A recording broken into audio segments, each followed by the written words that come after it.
Welcome to another episode of Collective Conversations. My name is Mike Brewer, and I am here for a third round episode with Paul Bergeron from globestreet.com. And I won't go into his full bio because you can look that up on LinkedIn and or go back to prior episodes. We've done two now. This is our third. Paul, welcome to the show. Glad to be here on a cold and rainy, what are we, Tuesday now?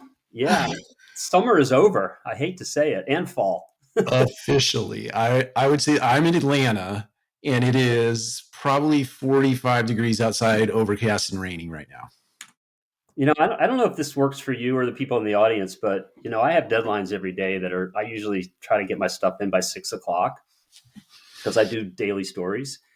And when they changed the clock, I started noticing that I was getting my work done by 5 o'clock because it was dark. Isn't that weird? I or normal. I don't know. Or normal? Yeah. Yeah. So it's, well, you've been, despite the weather and despite your deadlines, you've been active and out in the conference circuit lately. And I know you sent an outline over for today's conversation, and there are some super interesting bullet points. So I don't know where you want to dive in. You pick and choose, man. I think we'll have a vibrant conversation today. Yeah. So this is the best time of the year for these conferences. I think I started at a real estate editors conference in Atlanta. Then I went to the Urban Land Institute in Dallas. Then I went to the OpTech in Vegas. Got to see so many people, met so many new people. It's what it's all about. I look for people look for me. You have great conversations. You learn a lot of things. You have a lot of fun too. I mean, especially in Vegas. So it's been a good run. I guess we're kind of calmed down for Thanksgiving. I think the next thing I'm going to is actually I do some healthcare writing. There's an event in Maryland that I'm going to, and then NMHC starts up again in January. So I'm sure a lot of people will be going to that back in Vegas. But yeah, the OpTech was really good. It was incredibly well attended. I know they broke a record, but I don't know a number. They sold out on their trade show floor early, which was interesting. And people I talked to were not upset, but they were disappointed they couldn't go. So they could have doubled the size, I think.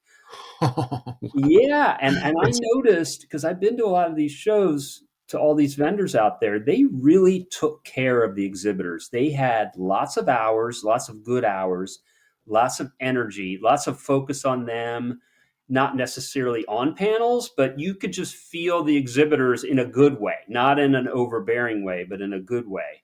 So good for them and good for all the exhibitors who are out there. They jammed up some of the education sessions pretty much into 3 windows on one day. So I didn't get to go to everything, but I did get to go to some pretty cool things that I've posted and that you and I talked about. And we might as well start off on the biggie. And that was Camden. Julie Keel was on stage, and she was up there with Greg Benson of Graystar and Gia Giannoni at Gables. And the session started off, and as I sometimes am, I was the first person to put my hand up for a question. So No, not you.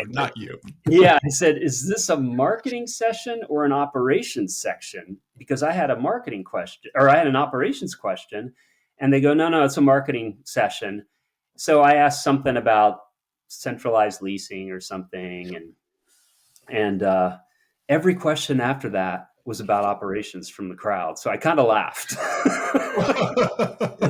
But Julie did slip one thing in there in her conversation, and you might have saw it on LinkedIn. She basically said Camden has discontinued, stopped doing. My word was put the kibosh on resident events. And when she said that, just non-dramatically, there was kind of like this, it wasn't a hush, but it was kind of like a, oh my gosh, kind of a wow, exhale kind of thing from the crowd that you can, if you're in the crowd, you can feel it, and you could feel it.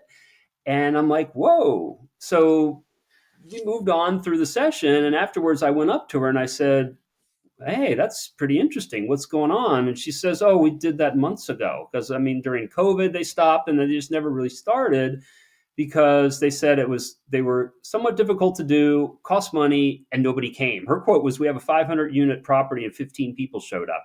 That's pretty weak.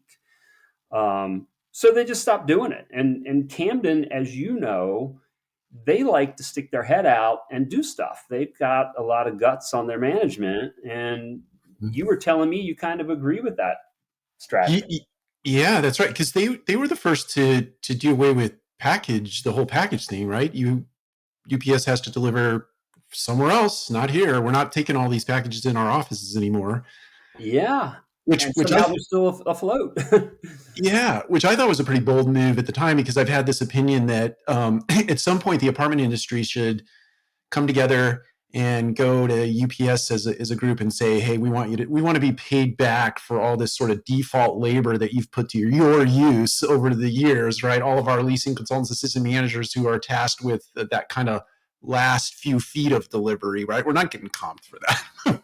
Yeah. Oh my But yeah, God.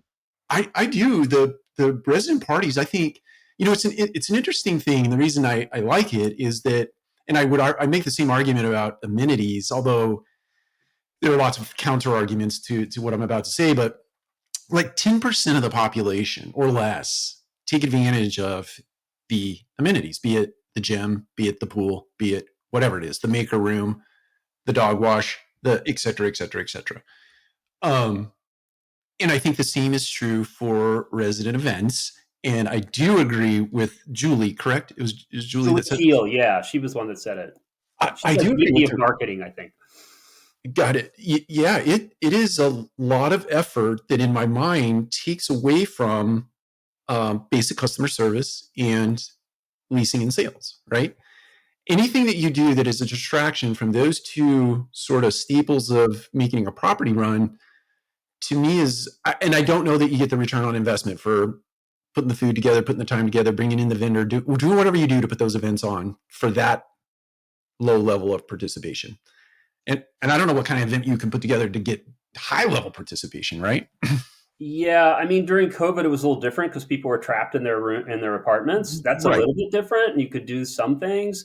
And I would think that these events would make a lot of sense during a lease up, maybe, or a grand opening. But just to have one every month for the sake of having one, it seemed like not so much. So, I post my most interesting stuff on LinkedIn, and I keep track of the views. And as I was telling you, if I get 1,000 views, 2,000 views, I'm pretty excited because it's something important. This got like 8,000 views, and I only have 1,200 followers. So, I Yeah, mean, people were really, and we've got the holidays coming up, right? I that's mean, right. think about it. That's a whole nother can of worms, right? So, yeah, I thought that was great. And I would encourage people to go look at that post. It was a story that appeared in Globe Street and jump into the conversation. There's quite a few comments in there on both sides of the aisle. So, yeah. One thing that came to mind as you're sort of narrating there was, or is rather, I do believe that if you sunk the same type of energy into creating, these are not my words, I wish they were, they sound cool, collision points in your community. So the example that an architect used for me one time was, hey, we're not going to build bike storage on your patio. We're rather going to build a bike room. And then all those people who have bike interests will collide in the bike room, right? And they'll create those relationships because there's an argument to be made that when people create friendships in the community, they're more apt to stay and renew over time, right? Versus being transient in their time at your property. Yeah, So that I would believe be. in that kind of bringing people together. But the resident events, yeah, I think that's a good move. Oh, yeah. Well, let's see. So that session was interesting.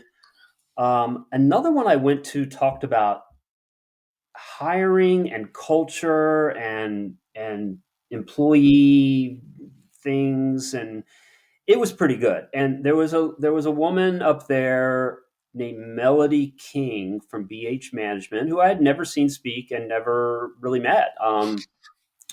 She's kind of big in the management side. And her comment was talking about her company culture. And she said that really, I'm reading it right now, comes from those at the top of the organizational chart, walking the walk and being a good human being. And we've all heard the walking the walk phrase, but the being a good human was interesting. And then she goes, being a good human means always making the right choice, even if it's not the most popular or the easiest option.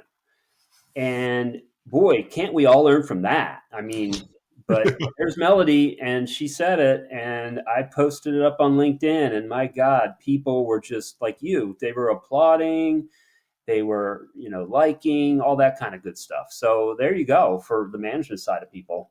I also, yeah, I definitely applaud Melody for that.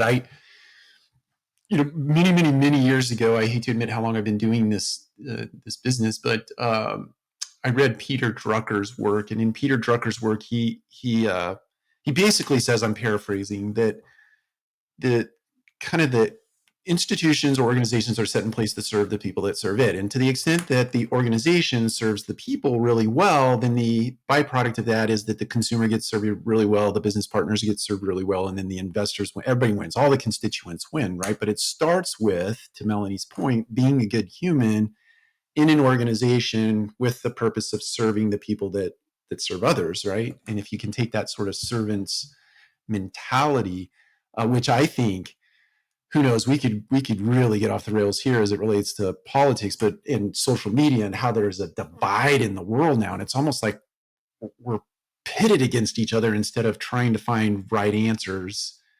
Instead, we compete to be right and be out. Yeah, that's you're right on the money there, and yeah, you're right. But There you it go. You're right.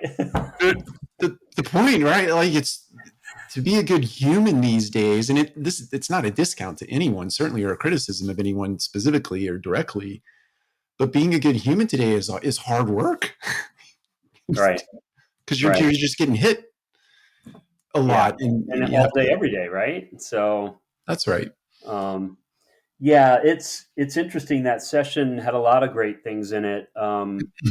Another quote that I didn't post that kind of blew me away was there was a woman on the panel named Elaine Delude. I don't know if you know her. She's from a smaller company called LiveBee. They're based in the Mid Atlantic, kind of Maryland, Virginia ish kind of things.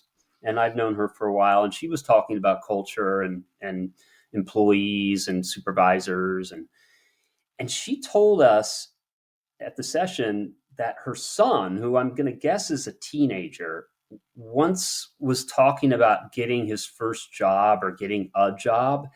And his quote was, I don't want to be the sad man working for the sad man.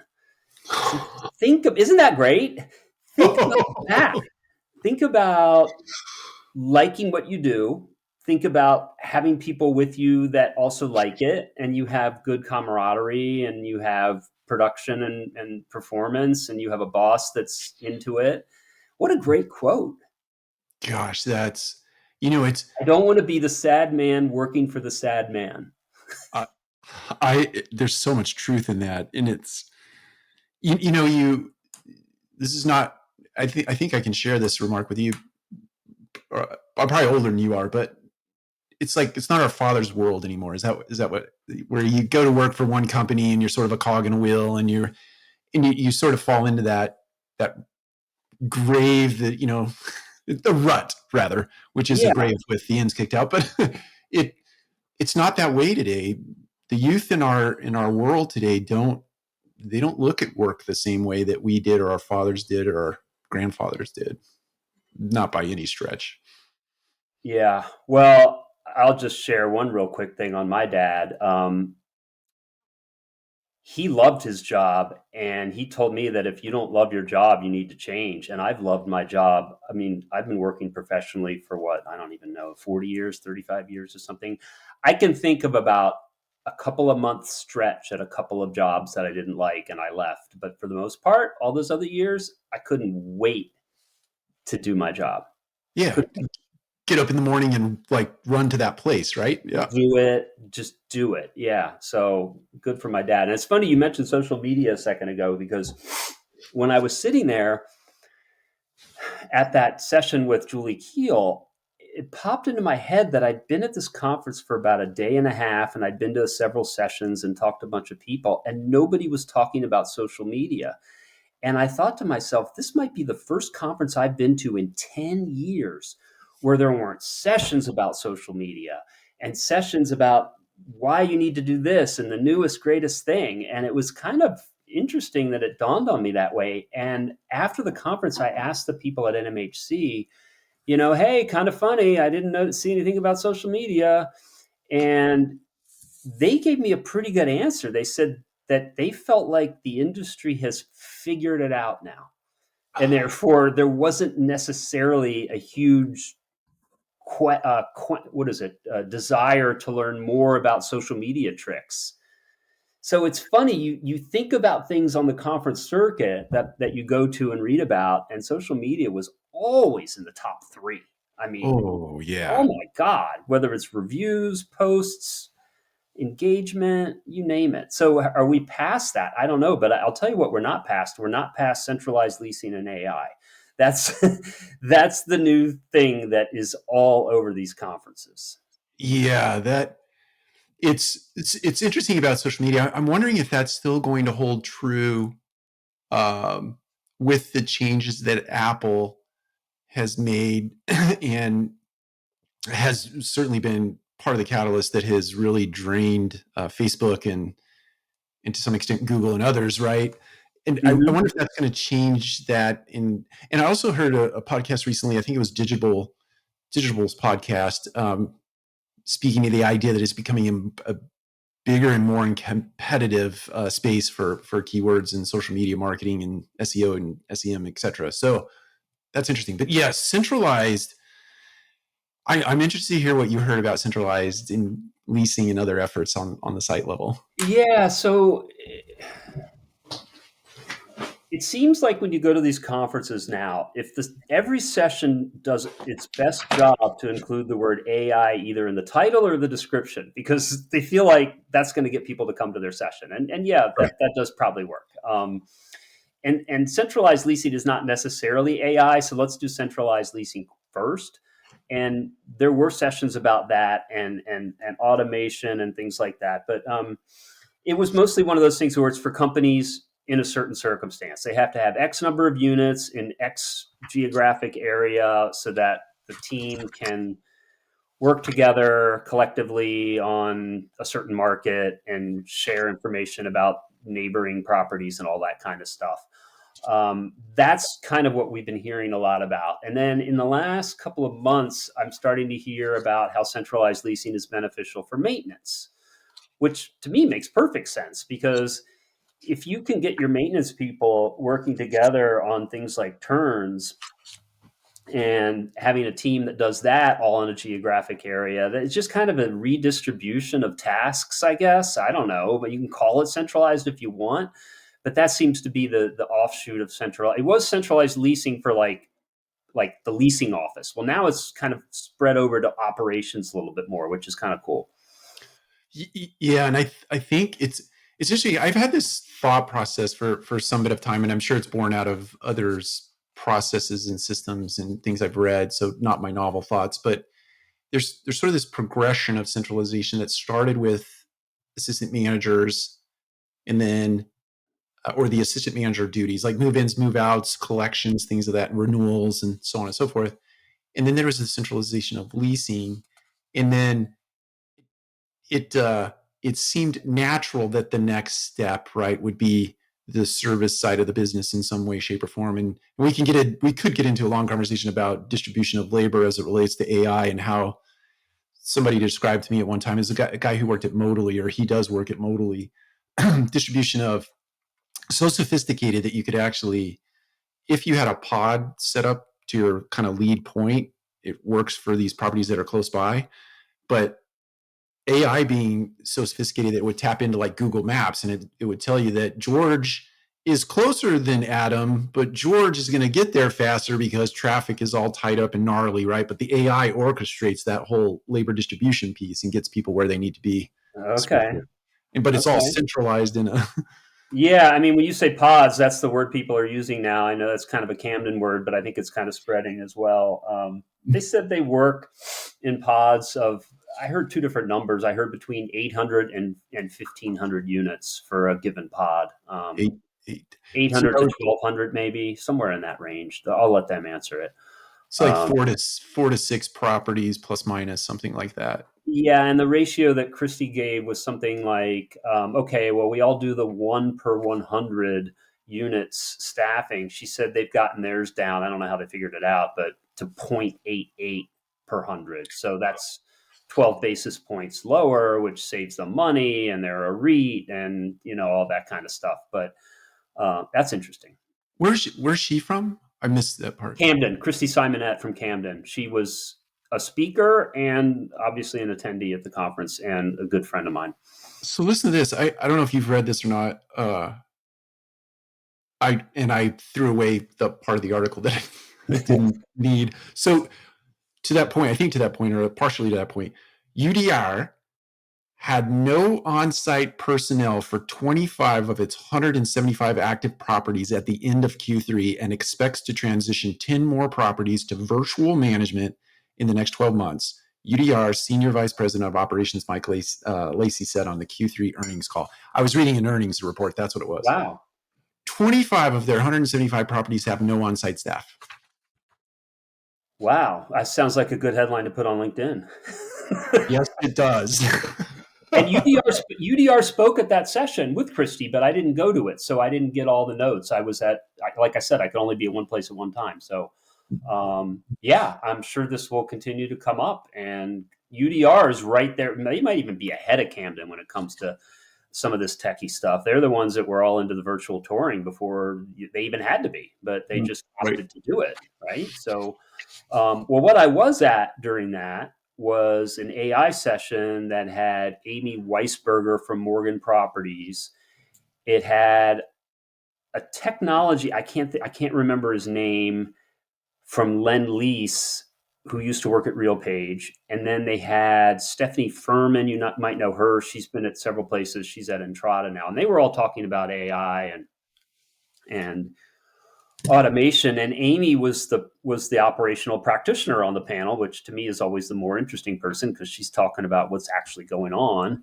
Sure. And she was saying that they've had some, my word, trouble getting staff to use it and trust it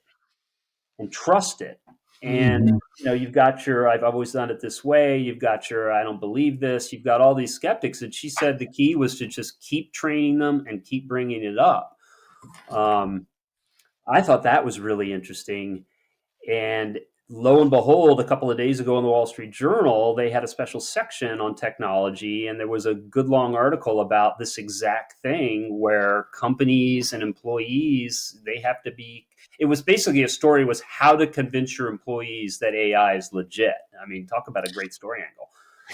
So that's like one step ahead of Amy, but yeah, really interesting stuff. And all that. And the other little nugget from that session that I sent to you on the agenda was what happens when AI tools fail?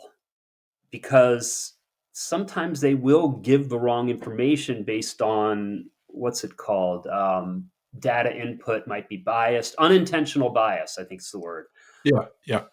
And now you've got vendors and management companies and employees all looking at each other. Well, was it the product's fault? Was it the data's fault? Or was it the person who inputted the data's fault? And fault's a strong word. Fault's a strong word because you can always adjust. But that was an interesting little 10-minute segment at that session where they were talking about that. And Stephanie basically said that there's really not enough precedence out there yet to really determine which of the three channels is supposed to be it. I mean, tell the lawyers that, right? So That's right. That's going to be something that's going to be, I have a feeling that's going to be a good topic for 2023 on the circuit is AI automation and who really is the owner of it, the owner of the data, the owner of the decision, the owner of the outcome, whatever. Yeah. So mark that one down for 2023. I think that's right. For all intents and purposes, even though AI has been around since whatever the 50s or the 60s, I remember I traced it back one time, but through some articles that I read. But like the calculator is an example of very early AI, right? But it really in terms of mass use in this era, we're still in the wild, wild west as it relates to AI. And And that's what they were saying. Yeah, that's what the yeah, panel was saying. It's great that people are, people in our industry are using it and they're not afraid of it. And hopefully it's going to help certain people in certain ways. I mean, what's wrong with that? no, I think I've often thought, I mean, I certainly can get the angle that from a worker perspective or an employee perspective, if AI comes along and displaces my employment, that certainly is a concern, and it is a real concern.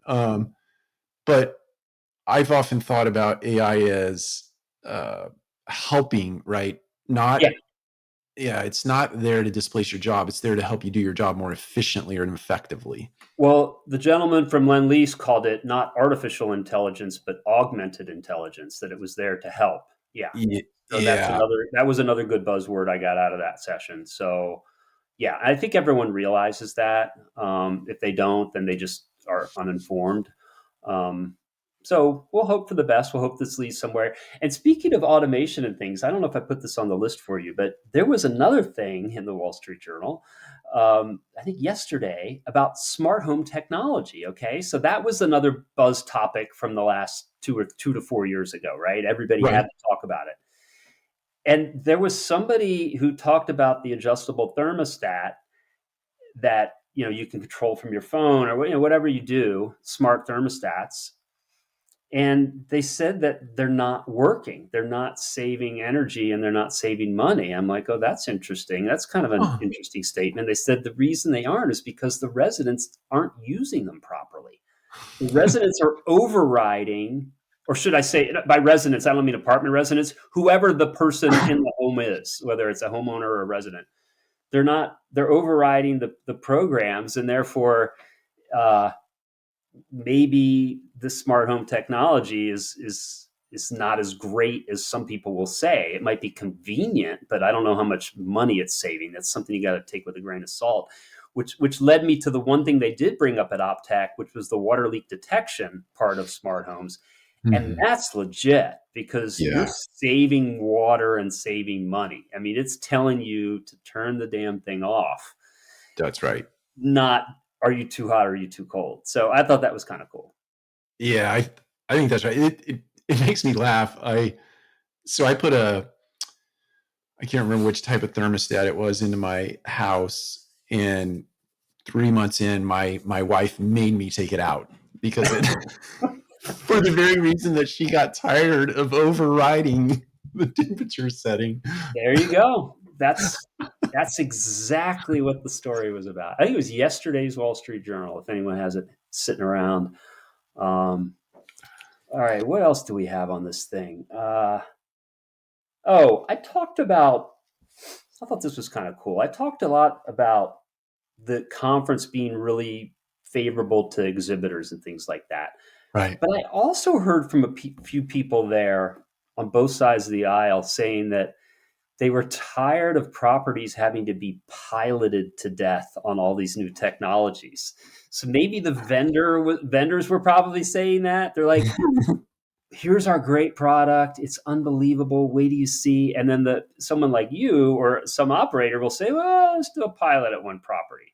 That's right. So it wasn't like a nasty comment, but it was just kind of the reality of it all. So I thought I'd throw that out to you and where you are on pilots versus diving head first.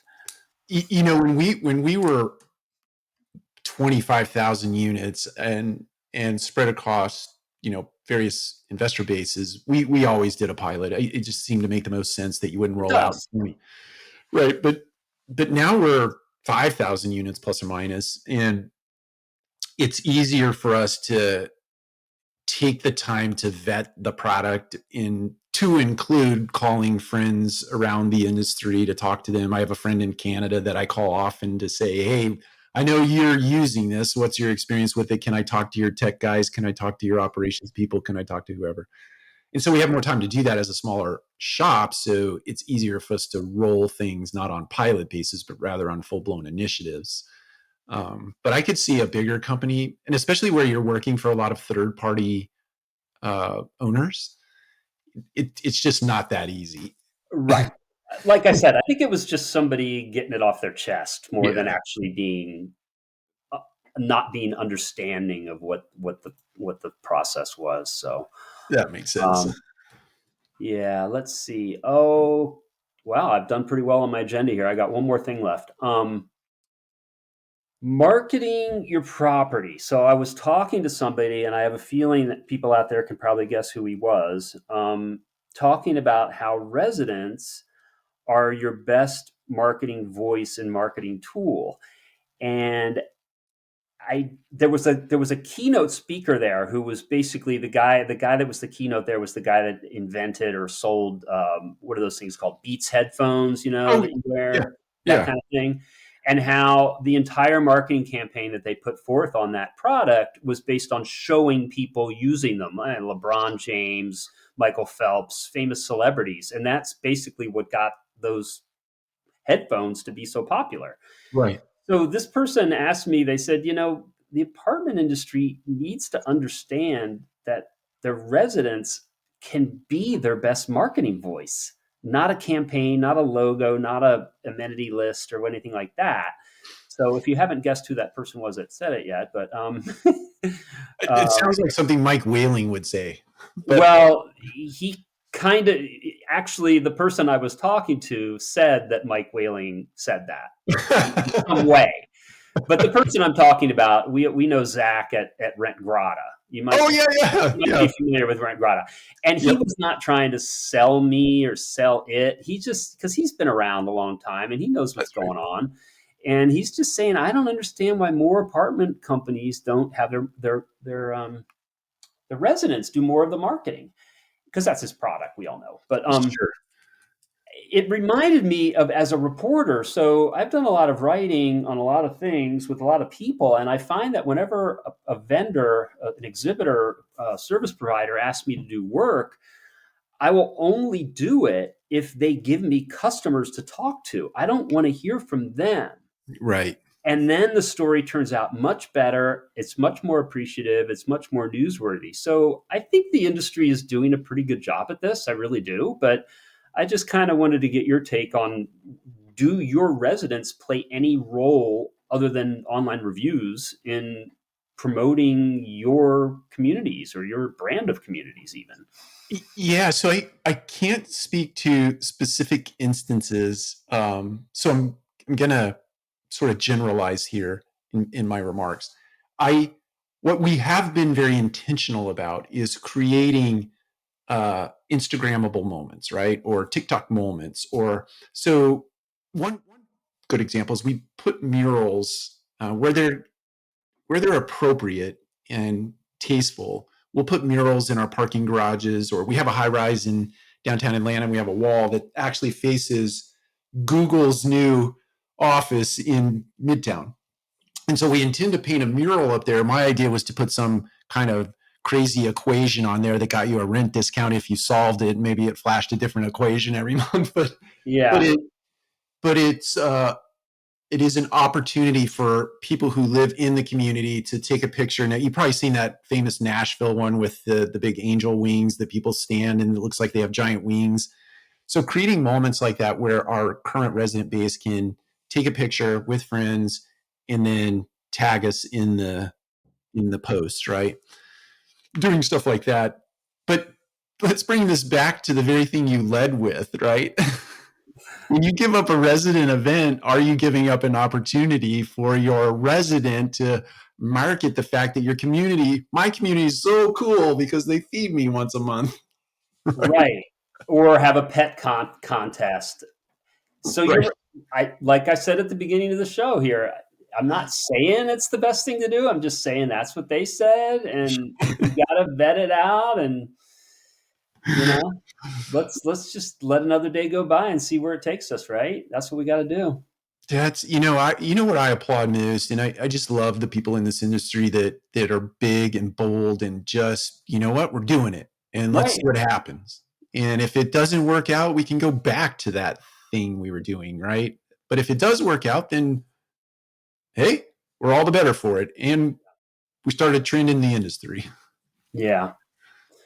Yeah. Well, That's good. I mean, unless you've got something for me, that's my little 40-minute recap of the last 3 months. Oh man, I listen. I don't have anything for you except to say that I just really appreciate you investing a little bit of time with me in this little thing I do with the podcast. But it's a labor of love for me. But I love the fact that I get to talk to people like you and get to debrief and sort of banter back and forth about things. And I just appreciate you investing a little bit of your time with me to do that. Anytime, anytime. If anybody wants to banter, they can find me in many places, and I'm happy to do it. Oh yeah, definitely. And we'll link you up, Paul. We always appreciate you coming by. I look forward to round 4 at some point when you get through another circuit of conferences. We'll come back together and debate some ideas and see what happens. Sounds good. Have a good week. All right, you too, sir. I appreciate you. And for everyone else, we'll see you next time on Collective Conversations.